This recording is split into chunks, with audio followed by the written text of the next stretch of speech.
On a tous un événement qui a bouleversé notre vie, qu'il soit bon ou mauvais, joyeux ou dramatique. Je suis la voix de ceux qui souhaitent raconter leur histoire, sans être jugés ou reconnus, ou ne sont tout simplement pas à l'aise derrière un micro. Ce podcast n'est pas à but lucratif, mais simplement de pouvoir être entendu par d'autres qui vivent ou ont vécu la même chose de près ou de loin, et ne plus jamais se sentir seul. De pouvoir dénouer des langues sur des sujets parfois tabous ou incompris. Vous écoutez l'épisode 6 du podcast Espoir sur la sclérose en plaques.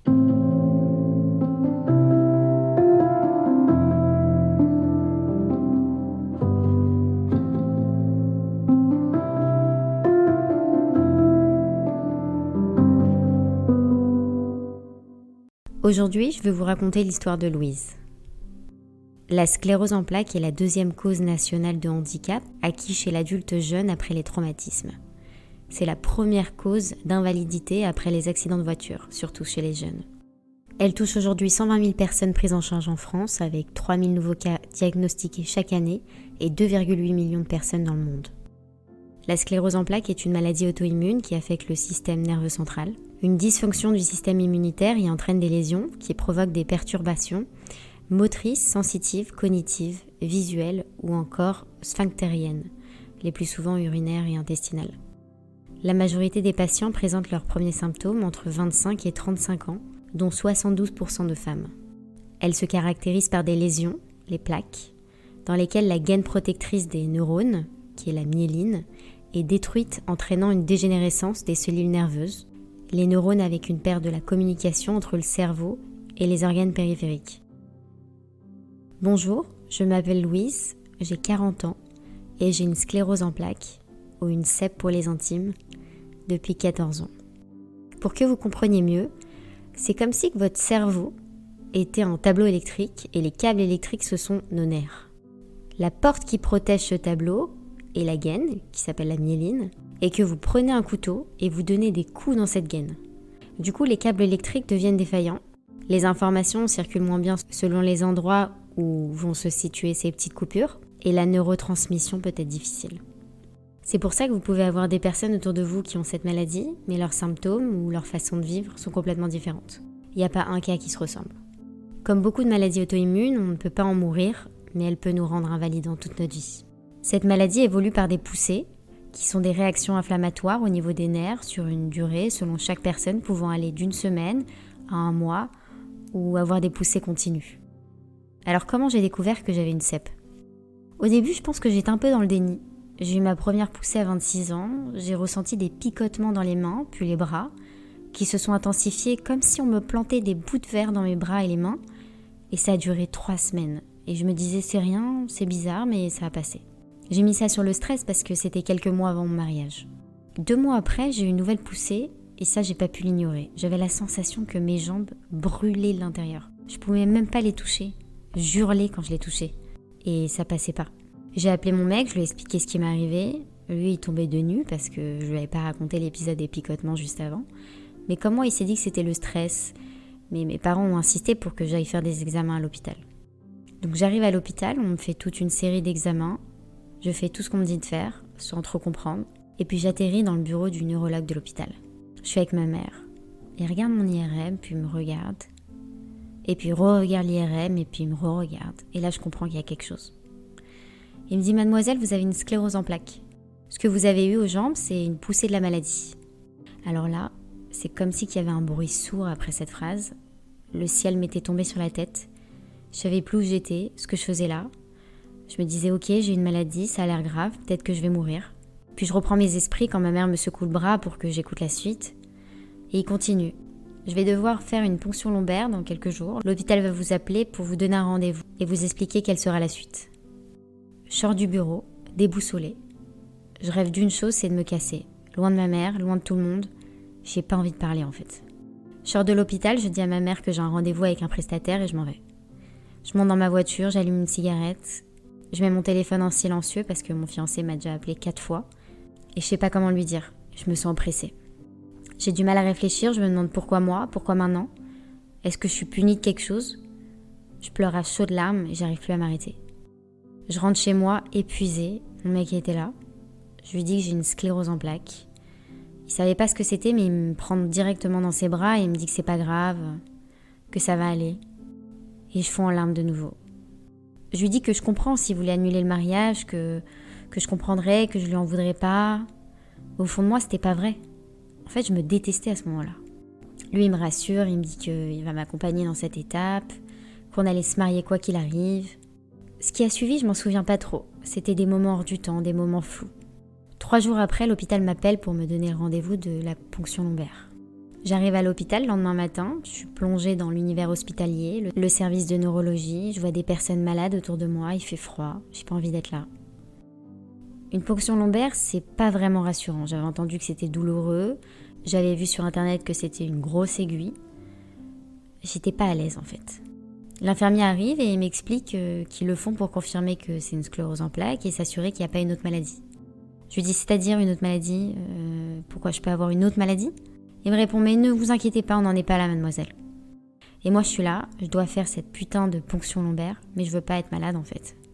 Alors tu sens un peu la piqûre quand elle pénètre ta peau comme un pincement, c'est un peu désagréable, mais ça fait pas tant de mal que ça. C'est juste impressionnant. Je reste allongée pendant 2 heures, puis je sors, j'ai un peu mal au lombaire et je rentre chez moi. Ce qu'on m'avait pas dit en partant, c'est qu'après une ponction lombaire, tu peux avoir le syndrome post-ponction lombaire, 2 à 4 jours après. Et bien sûr, moi, j'étais plus à ça près, ça a pas loupé. 2 jours après, le matin, je me réveille parce que j'ai envie de vomir. J'essaie de sortir de mon lit, et impossible. Je pouvais pas me lever, je pouvais pas marcher. Ma tête, elle allait exploser. J'avais une nausée constante.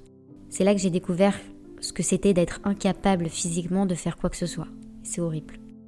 J'appelle l'hôpital, ils me disent que j'ai ce syndrome post-ponction lombaire et que je dois rester allongée et boire beaucoup d'eau.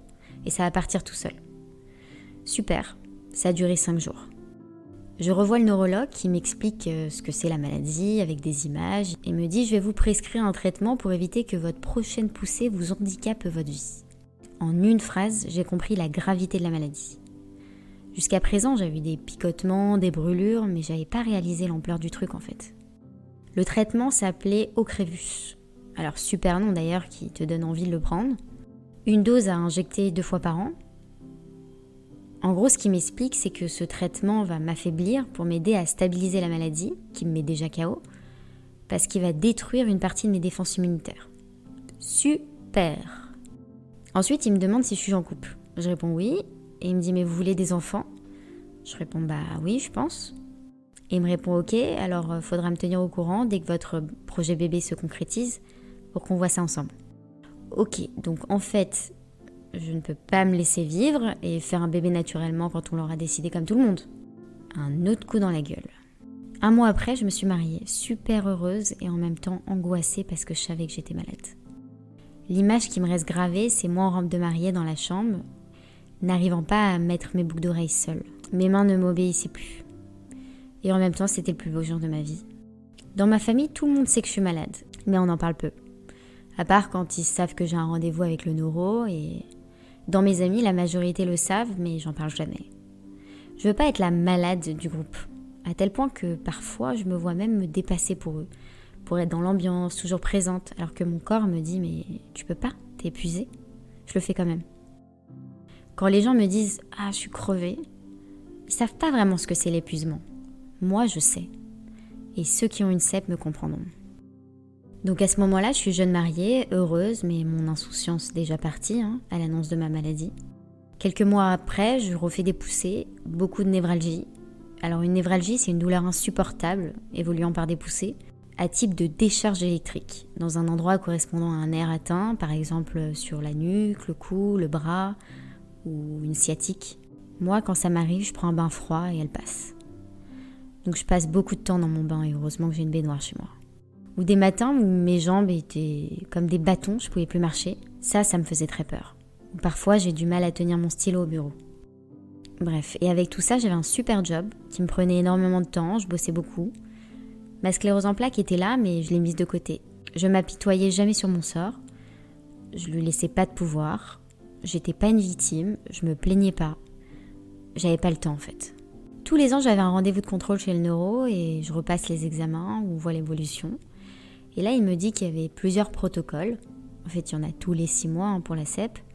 et je suis éligible et elle me parle de l'interféron. Donc c'est 3 injections sous-cutanées par semaine. Pour moi, je voulais dépendre de personne, donc j'ai demandé à une infirmière de me montrer comment me piquer et je me piquais moi-même tous les 2 jours.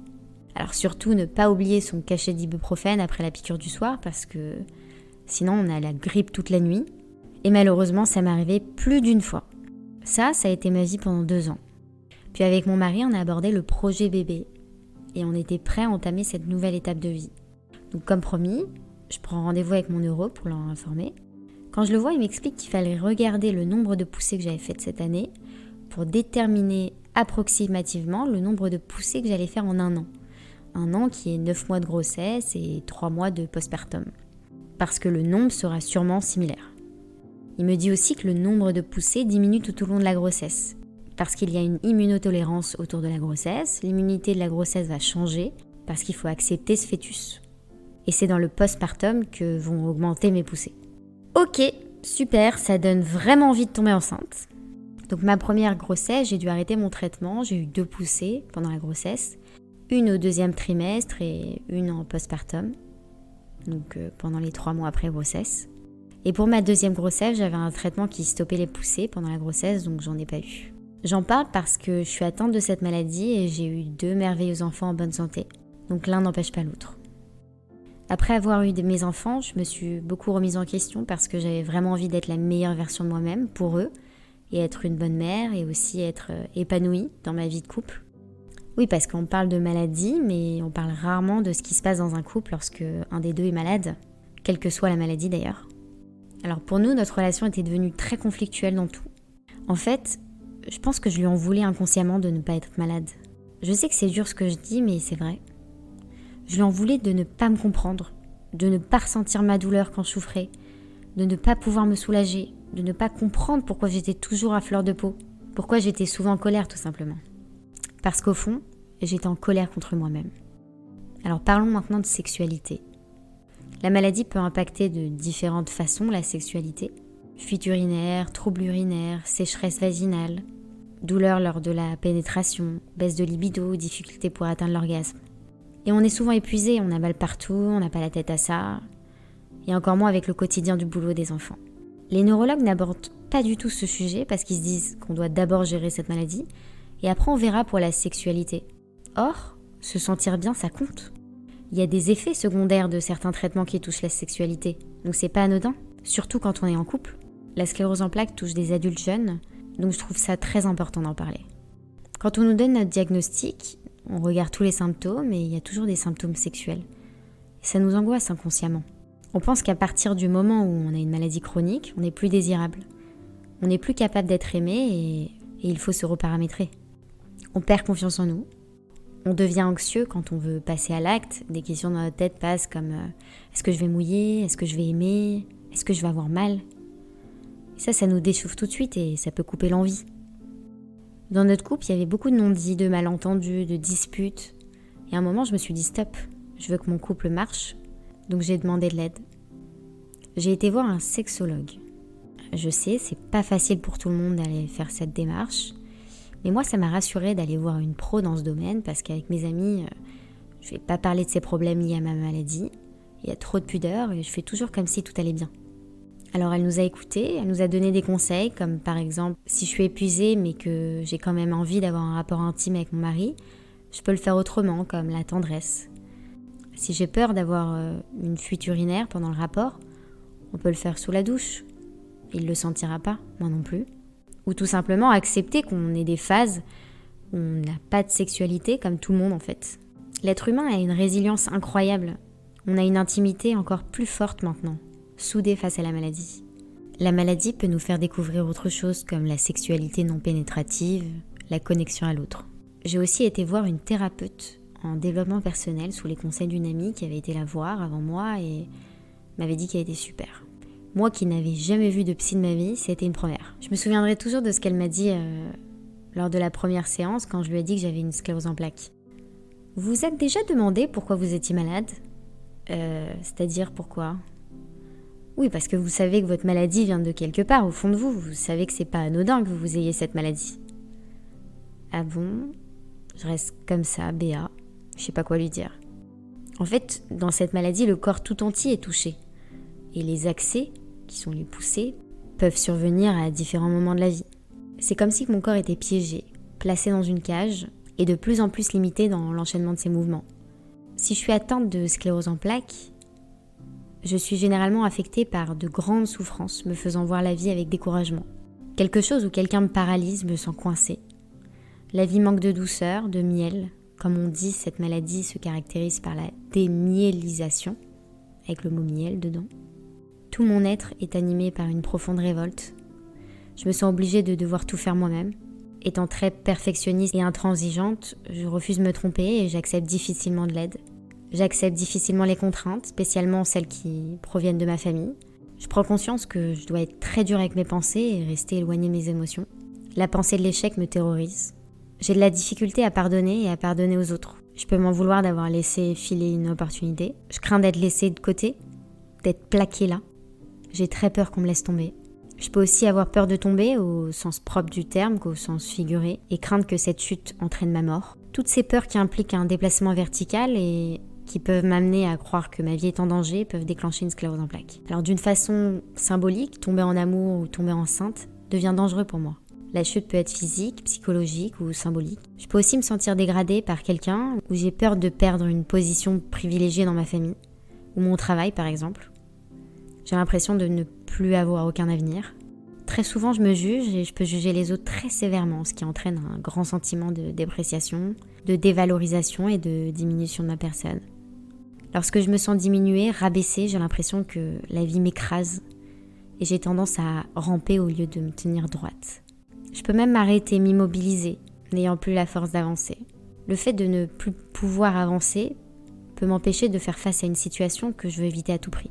Je prends sur mes épaules de réaliser les désirs de ma mère ou mon père. Je deviens leurs bras et leurs jambes. Je me rends vite compte que je suis impuissante à jouer ce rôle. Du coup, je pense que je suis pas assez bonne pour eux. Ma défense à toutes ces peurs qui m'habitent sera de vouloir tout contrôler, de vouloir que tout se passe comme moi je veux. La critique est souvent tournée vers moi-même, emprisonne ma vie. Je crois que la souffrance fait partie de mon lot de tous les jours et que je mérite pas le repos. Mes efforts pour me dépasser sont constants. Et malgré tout, toujours insuffisant.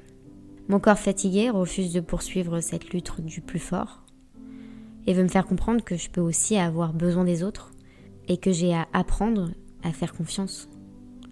Je résiste au bonheur, à ma valorisation. Je me renie. Je me détruis tellement avec ma pensée que c'est maintenant ma maladie qui me détruit. L'inflammation implique une rage brûlante et très émotionnelle pouvant affecter mon existence. La question que je dois me poser, c'est est-ce que je veux vraiment être libre ?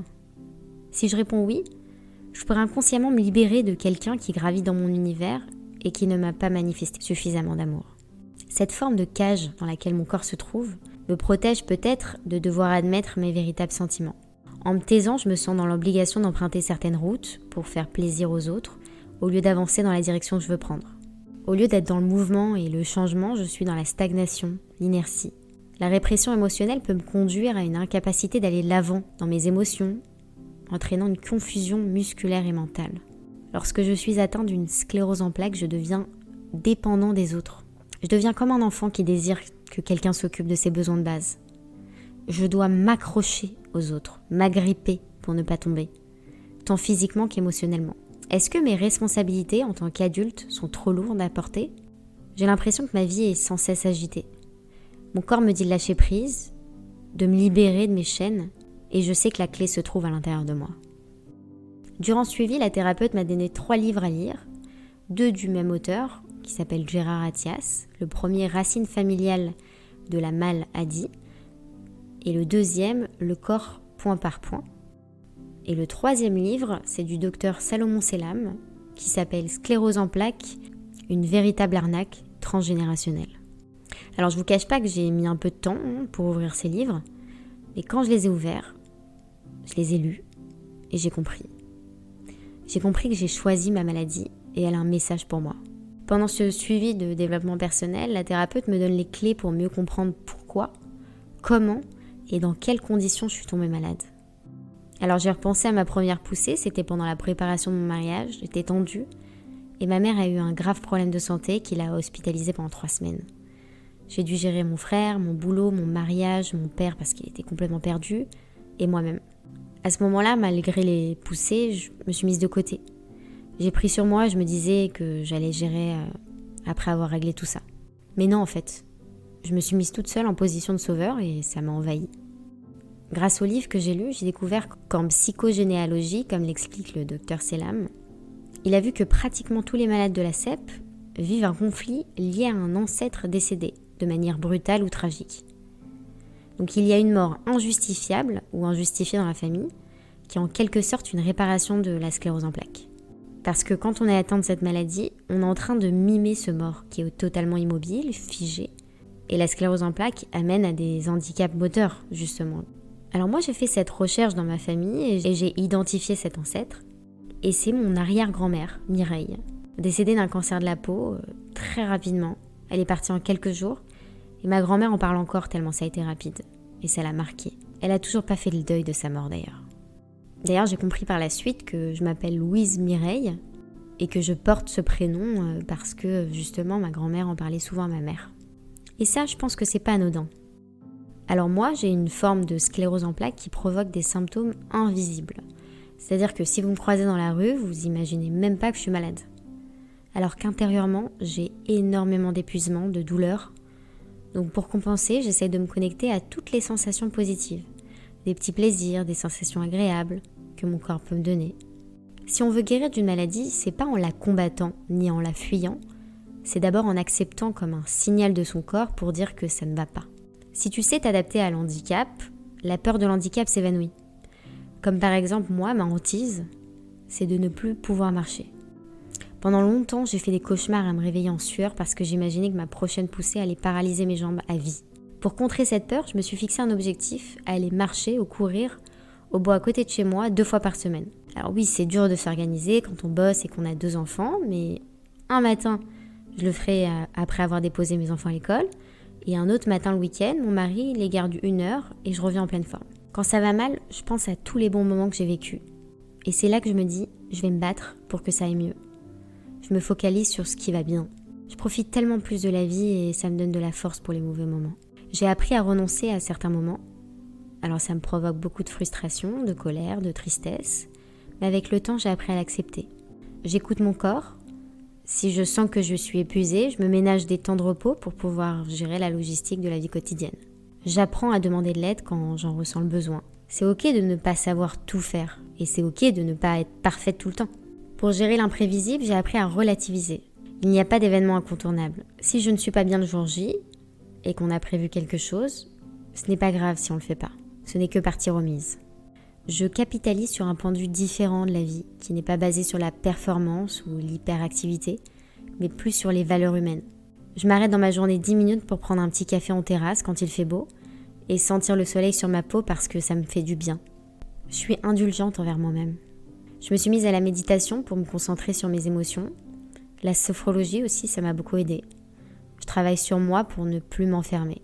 J'ai compris et pris conscience que pour mes proches, c'était pas simple. Qu'il fallait que je communique mieux et que j'explique les choses. J'ai appris à leur parler. Ils sont pas dans mon corps. Ils vont pas comprendre pourquoi on s'isole et qu'on s'énerve quand on souffre. Donc il faut expliquer. J'ai accepté que je ne peux pas tout faire. Quand j'ai une inflammation, une sensation de chaleur, je fais de l'acupuncture et ça m'apaise beaucoup. Pour les troubles du sommeil, qui sont assez communs chez un malade d'une CEP, cette impression d'avoir un sommeil pas du tout réparateur, parlez-en à votre neurologue, il vous enverra chez un spécialiste du sommeil. Moi, ça m'a aidé à arrêter ma consommation de cannabis pour pouvoir dormir. Je continue mes rendez-vous chez le neurologue, je fais mes IRM, et un jour, quand je me suis sentie prête, j'ai été dans son bureau et je lui ai annoncé que j'avais pris la décision d'arrêter mon traitement. Je ne veux plus prendre aucun médicament. Il me dit inquiet et surpris, mais vous êtes sûr ? En vrai, il avait peur de l'handicap. Donc je lui explique, il me dit ok, c'est votre décision, je la respecte. En revanche, j'aimerais que vous continuiez de faire vos IRM tous les ans pour continuer le suivi de votre maladie. J'ai accepté et je lui ai expliqué que j'étais dans une démarche personnelle et spirituelle et que pour l'instant, ça a un effet positif sur ma maladie et que je suis pas suicidaire. Si je sens que je dois reprendre un traitement, je le reprendrai. Ce qu'il faut retenir, c'est que le choix du traitement se voit avec votre médecin, mais la décision, c'est vous qui la prenez. 1 an après ce rendez-vous, j'ai refait une poussée et je ne l'ai pas senti. Aucun impact physique. Et c'est qu'en faisant l'IRM de contrôle tous les ans que le neurologue m'a dit « Ah mais vous avez fait une poussée récemment ?» J'étais hyper surprise parce que j'avais rien senti. Je lui dis « Non, je crois pas. » Il me répond « Si, les examens ne trompent pas, je vous assure que vous avez fait une poussée. » C'est fou, je l'ai pas senti. Ma dernière poussée, c'était il y a 4 ans. Aujourd'hui, la maladie n'a pas d'impact sur moi. Je ne lui laisse pas la place de prendre le dessus sur moi. Je garde le pouvoir sur ma maladie. Elle représente qu'une part de moi. Et je m'identifie pas à elle. Je suis une femme avant d'être une patiente malade. Je ne suis pas qu'un handicap, je suis tellement plus que ça. Je ne vois pas ma sclérose en plaques comme une ennemie, mais comme un atout, une force. Grâce à elle, je suis qui je suis aujourd'hui. Je me pardonne d'avoir déclenché cette maladie et je demande pardon à tous les gens autour de moi que j'ai fait souffrir car je souffrais. J'accepte de faire confiance à mon guide intérieur. J'accepte de donner un sens à ma vie. Je reprends la maîtrise de ma vie en assumant pleinement mes sentiments. J'accueille les sentiments qui m'habitent, ils font partie de moi. L'approbation des autres n'est plus nécessaire. Je laisse derrière moi les commentaires négatifs qu'on a pu avoir à mon sujet, autant ceux de ma famille ou ceux de mon entourage. Ça ne touche plus. Je m'accorde plus de douceur. Alors je ne fais pas ce podcast pour vous dire « Allez, arrêtez votre traitement, on n'a qu'une vie ». Non. Je vous conseille de faire un travail personnel pour chercher ce qui a déclenché votre maladie et soigner vos maux psychologiques. Et je suis sûre que ça vous aidera à soigner vos maux physiques. Tout est toujours lié. Je dis souvent que ma sclérose en plaques était le puzzle de ma vie. Et au fur et à mesure de mon travail personnel, je relie les pièces jusqu'à qu'il soit terminé, scindé et beau. Alors à vous de jouer! Vous venez d'écouter un nouvel épisode d'Espoir. Je tenais beaucoup à cet épisode parce que j'ai plusieurs personnes autour de moi qui ont la sclérose en plaques. Pour ceux qui ne connaissaient pas cette maladie, ou peu, j'espère que ce témoignage a pu vous en apprendre plus. Et pour ceux qui en sont atteints, j'espère vraiment que cet épisode a pu vous rassurer, vous aider à comprendre et surtout vous donner de l'espoir. Profitez de chaque instant. La vie est trop courte, alors n'attendez pas qu'elle vous le prouve. N'hésitez pas à me dire si vous avez aimé sur ma page Instagram espoir.podcast ou à me mettre des étoiles. À la semaine prochaine!